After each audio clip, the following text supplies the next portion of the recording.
nakita nila yung ebidensya, baka magbago yung kanilang isip. You've mentioned that your son, Attorney Paolo Panelo, is one of VP Sara's lawyers. VP Sara seems to be pretty confident in her chances. She's confident in her legal team. Do you share that same confidence? Kung matuloy yung trial. I'll tell you why. From the very beginning, sinasabi kong wala kayong ebidensya. Yung sinasabi nyo confidential funds, concentrate kayo sa confidential funds.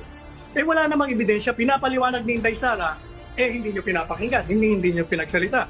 Pero ang katotohanan niyan, yung tinatawag na notice sa kanya, na disallowance, hindi pa naman final yun sa how in the world can you introduce evidence that's not even final. Pangalawa, sinasabi nila, paano may papaliwanag ni Inday Sara na yung mga pumirma na tumanggap ng pera puro mga fictitious, Jesus Maria Joseph. Sabi ko, common sense, yung confidential funds, yan i-reserve for the enemies of the state. Para matalo mo terorista, mga komunista, mga kriminal. Saan ka kukuha ng impormasyon? Sa kanila rin. Babayaran mo yung mga babaliktad sa kanila. So pag kinuha mo yon, alam ka naman papirmahin mo yun, pinatay mo yan at pinatay mo yung kanilang mga pamilya.